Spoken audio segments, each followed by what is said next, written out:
Welcome to the East Bay's best podcast, the Capstone Conversation. This is a show that interviews political, government, and community leaders in Alameda, Contra Costa, and Solano counties. We look at what is going on in your city, how are we developing things economically, and where are we going from here? I'm your host, Jared Asch.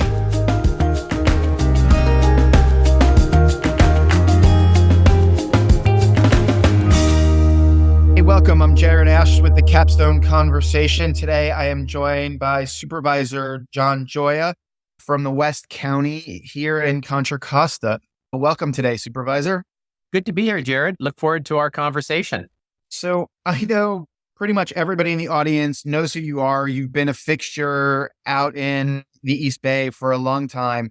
But why don't you go ahead and introduce ourselves and tell us a little bit about your particular district and the area and people you represent? No, thanks. Well, I've had the good fortune and honor to be on the board since January of 1999. I was elected in 98. And I represent, I think, what is the most diverse part of our district. Also has the greatest activist base. About 70% of my district are people of color. African American, Latino, Asian, Pacific Islander. So it's a great district because our district understands the positive role that government can play in their lives and in the community. And I grew up here since I was about 10. My dad was a high school civics and history teacher at Kennedy High in Richmond for a couple of decades. And he inspired me to be involved in community. And so that's what got me started. And I think our part of the county is a lot similar to Western Alameda County, like part of Oakland, Albany, Berkeley, in a way more than it's similar to other parts of Contra Costa. Because if you live out here in West County in the Richmond area, your life is along the I-80 corridor, right? You go to Berkeley to eat, and so you don't necessarily go out to Walnut Creek. But we are obviously part of Contra Costa. We contribute, I think, to the economy greatly, and I've been proud to be on the board. I'm now, at the end of this term, I will be, I think, tied for the second longest serving supervisor in Contra Costa history, and I'm currently the third longest serving supervisor in the state. And what I've learned from my time is, one, the role, the importance of relationships, and relationships with people, whether it's city level, state level, in the community. You get things done with relationships. And I obviously have learned a lot about county government. And I'm a big fan of county government. I served as the president of the California State Association of Counties about 10 years ago, and I'm still involved on the executive board. And county government is really where it's at, because you're implementing projects on the local level. You're also making policy. We're implementing programs that are funded by the federal and state government with our categorical funding. We're the agent of the state for health and social services. So any issue you think about, counties deal with, from transportation to planning to homelessness to health to social services to preschool, public works, all of those issues county government touches. And so let's talk a little bit about the unique area you are. And you talked about the relationship with Alameda County, as well as, hey, you've got to maintain a relationship with supervisors in Brentwood and San Ramon and Moraga. Talk about those relationships and working with people in Alameda as well as in Contra Costa. And fortunately, we have, I think, really a good dynamic, good relationships on our own board, our 5-member board.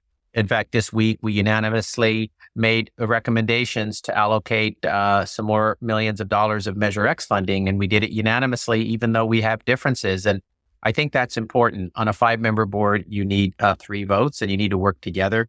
I have this corny phrase that you get more done with good relationships and a bad idea than with a good idea and bad relationships. Of course, you need a good idea, but it is really about trust and relationships. And so, yeah, we work together, and that's important. And also, a lot of the problems we face are regional. So I serve on a number of regional boards with supervisors from around the Bay Area. I'm on the Bay Area Quality Management District Board. I'm currently the longest serving member on the San Francisco Bay Conservation and Development Commission. I'm a vice chair of the San Francisco Bay Restoration Authority.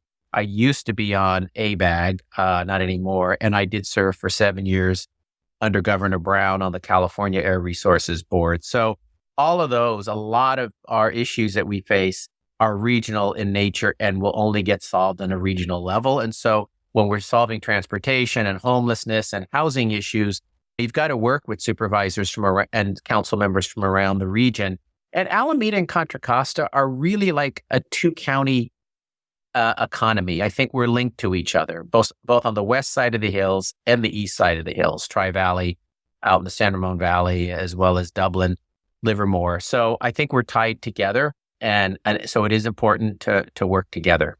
That's great. I want to dive into the economic green empowerment zone and the refineries and changing economy first. What is the green empowerment zone? Yeah.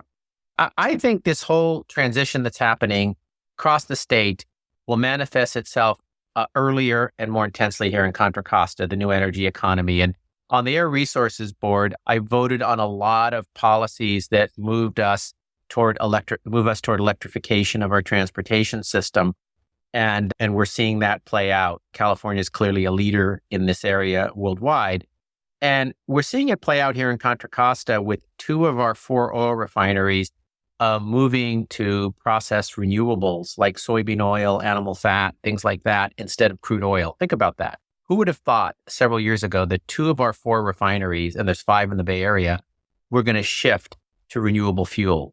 Now, eventually, we're going to get to zero emission transportation, but these renewable fuels are really important for renewable diesel and aviation fuel as we transition. And so the challenge for us in Contra Costa is, how do we take advantage of this shift to the new energy economy? What does it mean for existing workers? What does it mean for new workers coming into the job market, especially from high school? How do we train them for the jobs of the future, the new energy jobs? And some of them are industrial jobs. Green jobs are industrial jobs too. And so we were fortunate that Assemblymember Grayson carried a bill to create a green empowerment zone along our sort of industrial belt from Richmond out toward Antioch. And the legislation calls for a board of local officials, business and industry and labor, to look at how do we develop incentives to bring in the types of businesses, capitalize on our assets, and bring in the kind of businesses that we need for the future. And I was elected chair of that at our inaugural meeting within the last couple of weeks. And we're still forming. So we just had our preliminary first meeting. And so I think our goal is to look at the lay of the land as these changes are happening, and what kinds of incentives do we need, either on a federal or state or local level, to attract, I call them green businesses. I like to call them the businesses of the new energy economy. Like, I'll take an example. Down in Lancaster in Los Angeles County, there's a great all-union electric bus manufacturing facility by BYD, which is a Chinese company. And they're all union jobs, they're industrial jobs, and they're making electric buses for much of the California market, because I was on the Air Board when we voted for a new law that requires, I think by the end of this decade, every new transit bus that is purchased in the state has to be zero emission. So that's developed an amazing market. So think about it. Every new bus is going to be zero emission that's purchased by transit agencies. So that businesses like that. There are others at Richmond Sanitary at the landfill. They're going forward with a green hydrogen project where our green waste is going to the landfill and being converted to green hydrogen, which can power vehicles. And it was a technology developed right here in Contra Costa at UC Berkeley's Richmond Field Station. So, and their first project is in Richmond. And actually Chevron's both an investor in that and is going to buy some of the hydrogen for a fueling station. So things like that are happening. And I think we owe it to our residents to look at where we can attract those jobs. And then how do the communities, I represent a lot of frontline environmental justice communities in the North Richmond area that have been impacted by pollution from industrial sources. So these have been frontline communities. They've been on the front lines of the impacts of pollution. We want them to be on the front lines of the benefit to a new energy economy, so that they benefit. Those residents can get these new jobs. And then how do we train the workers coming out of high school? And we're putting together also in Contra Costa a just transition stakeholder group, sort of led by our Board of Supervisors Sustainability Committee, which is Supervisor Glover and myself. And we will have on that business and industry and environmental justice advocates and community and labor and community college and workforce development involved to look at that. I think this is an exciting time and we're breaking new ground. We did get an earmark from Congressman DeSaulnier, about $750,000 to help in that process. That's separate than the Green Empowerment Zone. And I remember having discussions with the congressman. He used to be on our board and he, of course, knows this area well and the refineries well. And he says, we ought to make Contra Costa a national model about how we do this. So I think that's our goal.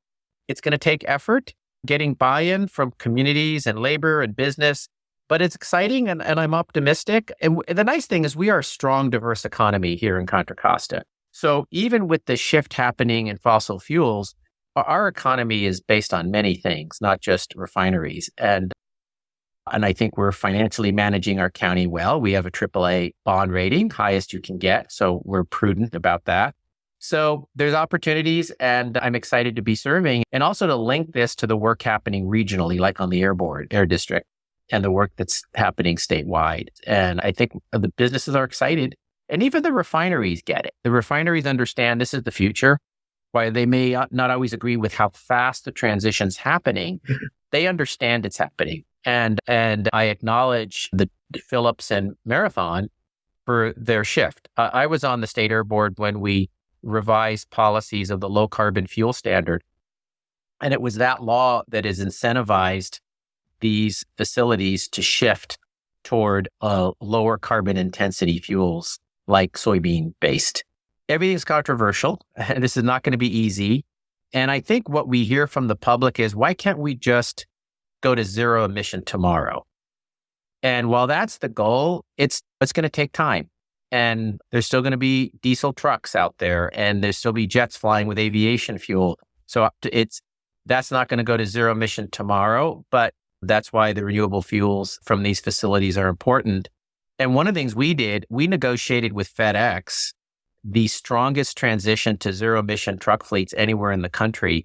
A new fulfillment center from FedEx just opened in North Richmond in our county land use area. And what we imposed on them, it was a requirement on the day that they open, a third of their truck fleet based at the facility needs to be zero emission, transitioning to 100% in 5 years and the fastest anywhere. And FedEx is holding this up as a model. So we're attracting the business, but we're bringing in zero emission vehicles so we don't have diesel emission in the communities, polluting our communities. The community says we want jobs, but we don't want dirty, polluting jobs. So being able to get them to commit to this zero emission by 5 years is significant so that those diesel trucks aren't polluting the community.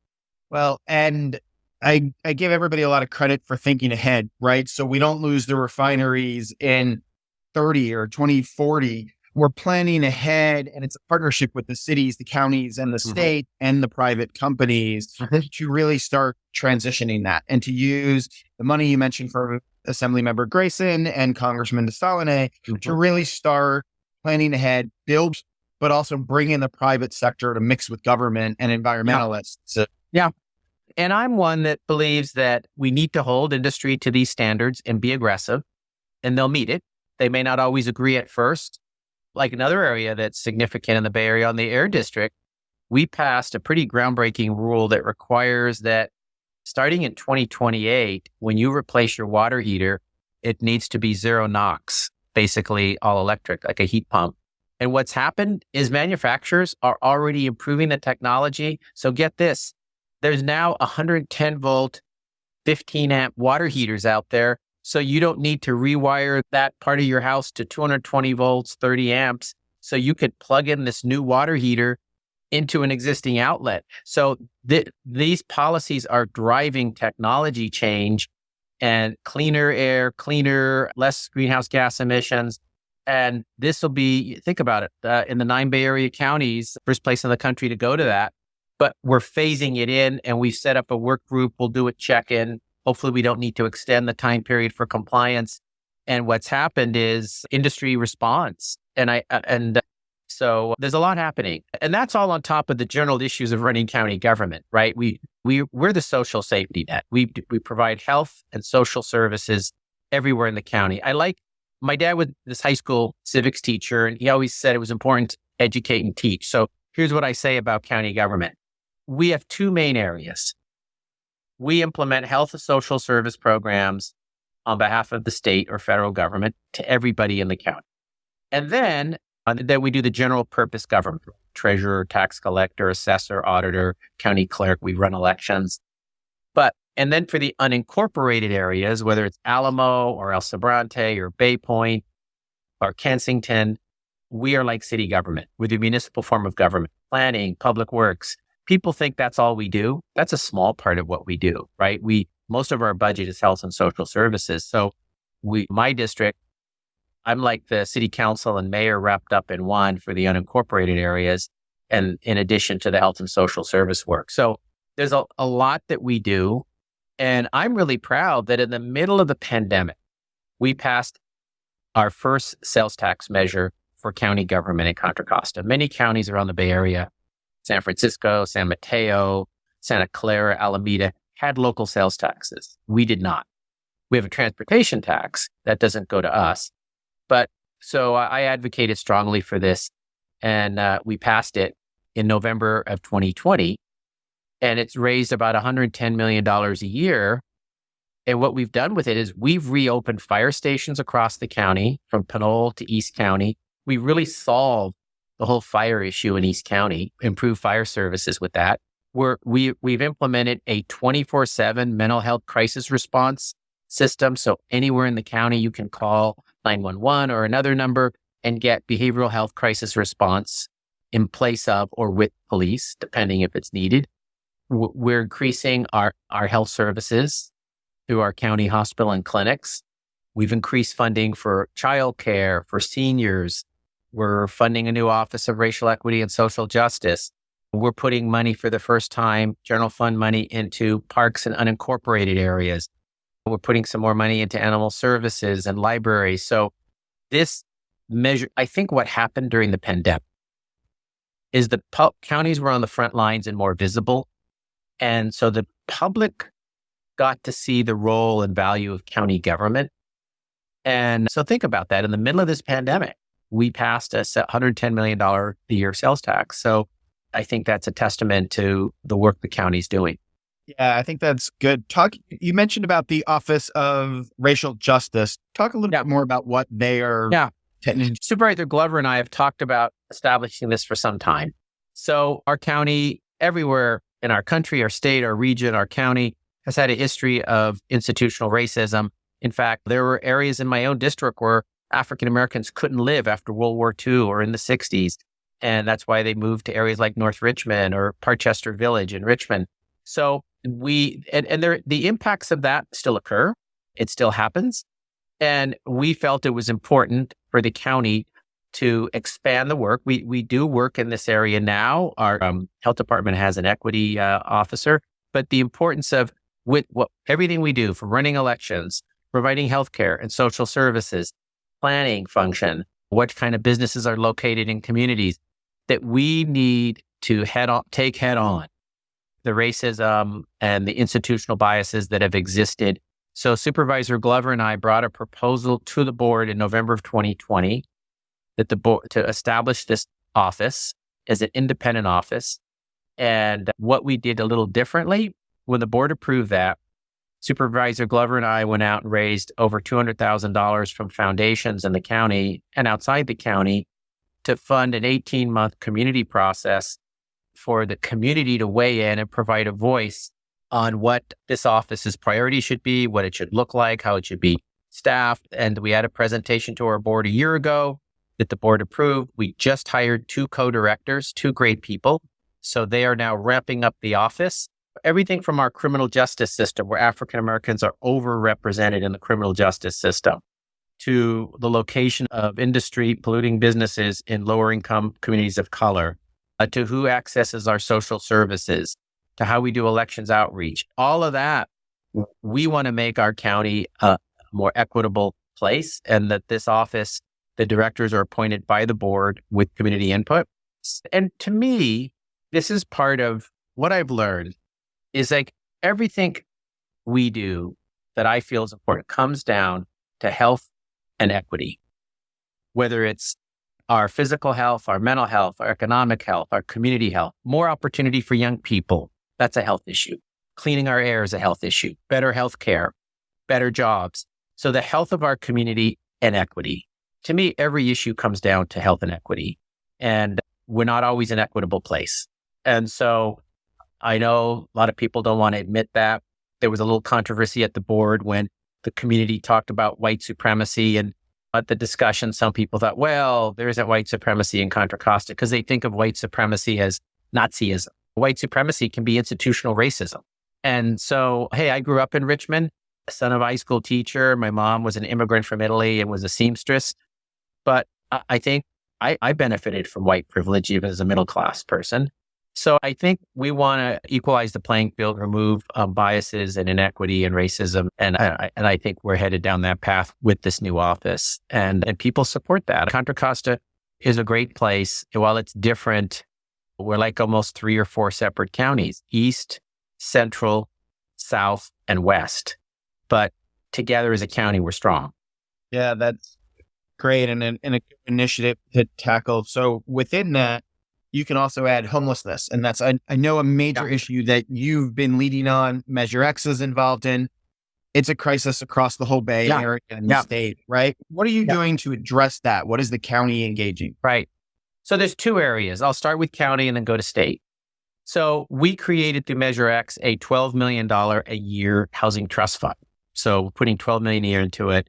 And we're using that to really address a lot housing needs for very low income, which includes the homeless population. So with some federal, state, and Measure X monies, we are building a 54-unit, converting a vacant office building in San Pablo near Contra Costa College into 54 units of small housing units with supportive services on site for previously homeless families and individuals.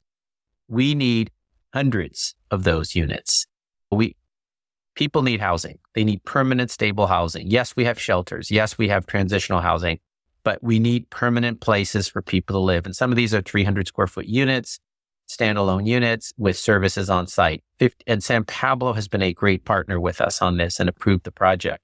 So that we need to do more of that. The one thing I've also realized in my role with the State Association of Counties, CSAC is advocating for, and we've been successful on some levels, a change in state law to more clearly define the roles of cities and counties in addressing homelessness. We have a statewide system that is broken on homelessness. Think about this. This governor in this state has invested more money into homeless services, yet the number of homeless increase. There's a reason for that. We don't have a system with clearer sets of accountability and outcomes. So when a city or county gets money, how do you really tie that to the outcomes? And how do you define who's going to build housing, who's going to provide the services? Counties typically provide the services, cities do housing. This project in San Pablo, we're doing both. We're building the housing and providing the services in the city. So we need reform at the state level. And the state did take some of CSAC's proposals and put some accountability measures in a bill that was passed. And we need to have better cooperation between our cities and the county. And everyone needs to take responsibility. All communities need to build some housing, whether it's including a few units in a larger project or having a standalone. And so the other thing we've been doing are buying motels and converting them. We bought a Motel 6 out in Pittsburgh Bay Point and remodeled it and turned that into housing. We are leasing, I think, 100 rooms in a Motel 6 in Pinole. So those kinds of things are things that we're doing. So it's housing with services, permanent housing with services, and then getting state to have more accountability and outcomes in their rules. Yeah, accountability comes up and transparency comes up a lot lately in government, and how to set benchmarks and keep people accountable. And I know San Leandro, Hayward, San Jose has also been buying out hotels. That's a good strategy to do, right? And I think we need to educate the public and show that we can do this responsibly. And we want to put people into those housing units that are ready for housing. Then if people aren't ready, you can't put them in because they won't be successful. We want to have them be ready for housing, put them in and work on it that way. So talk about what ready means there and how you're Yeah. helping. So you can't necessarily take somebody off the street who's suffering intense symptoms from schizophrenia and they can't function and put them into housing, permanent housing with on-site services. We may need to first have them be in some type of shelter and then into a transitional housing with intense psychiatric care and behavioral health care so that they're stabilized. You have to be stabilized. Or people who are suffering substance abuse, because the majority of people who are homeless have mental health or substance abuse issues. So we need to stabilize them so that they can live independently with help. I think because some people aren't yet ready to live independently. They may need to be in a residential facility that's not a hospital, but a residential facility that has more intense care, that's more congregate care, and then move them into individual units. So I think that we need to do that, because if you don't want to set people up for failure. And then the community says, look at the problems with this. Does this work? So we want to we want to do this right, just like the community wants us to do it. We want to put people in there that are going to be ready and be successful. And we have a project out in Central County, and I think the success rates are over 90% that people have stayed in that housing. So that's important. It ties back to what you were talking about. It's health and equity. It's all health and equity. Equity, right. And economic development, right? Which part of economic development is training the workforce coming out of high school for those jobs in the new refineries. Yeah. In fact, last night I attended the Contra Costa Community College Board. They had a 75th anniversary, and I was there with a resolution from the county and talk. And I said, hey, our community colleges can play an important role in training our students and young people for the new economy. That you don't always need a college degree, 4-year college degree. You may need an AA with vocational training that prepares you. Like we had a program with Los Medanos College that was for instrumentation training to work at an oil refinery. So I think there's great opportunities for our community colleges to be on the front line of training young people for these jobs, and including technical and vocational training. Yeah, I'm personally involved with Diablo Valley Community College. They created a tech initiative there. And we brought in a lot of regional economic development, community development officers from the cities, county staff participates, private companies. And it's really to how do we attract more businesses here? How do we use data to make things more accountable? And how do we develop that workforce of the future? So all along the lines you're talking about. So you'll be a supervisor for at least 24 years, maybe 28 to 30. Well, I'm now in my 7th term. So I will, at the end of this term, at the end of 2020, I'm in the first year of my 7th term. So at the end of this term, it'll be 28 years. The longest serving is Bud Buchanan at 40 years. I don't expect to get there, but Buchanan Airport's named after him. He served from 1905 to 1950. Imagine the changes he saw in this county during those. Actually, so he was 45 years. Or was he 19? Yeah. Either 40 or 45, around 1905, 1910, and 1950. And so lots of changes. I've seen lots of changes since I was first elected in 98. I did serve for 10 years on the East Bay Mud Board. I was elected in 88. So with East Bay Mud, I lived through the Loma Prieta earthquake, the Oakland Hills fire, drought, wildfire, flooding. So I've seen all that at East Bay Mud, and then the county, and now lived through a pandemic, civil unrest where we had to declare a curfew. Never thought in my life we'd be doing that. Yeah, I can't believe the things that have happened in my time: curfew, pandemic, floods, wildfire, earthquake. And what I've seen is resilience. I think the Bay Area is a resilient place, and it's really with the role and leadership of local government and communities. We've gotten through all that. We're a resilient place. There's a lot more we need to do, but I'm confident that we have sort of the tools and people and institutions in place to deal with it. This has been a tough time in public service and in government generally. I think there's a lot of distrust of government. So we owe it to show that we can be accountable with what we do. And there's a lot more I don't know. This is a lot more division than I've seen in my time in office, unfortunately. I've also learned I like to write, I like to communicate. I've also learned how you communicate has changed. I've got a lot of communication happens through short statements on social media because that's how people are digesting their information.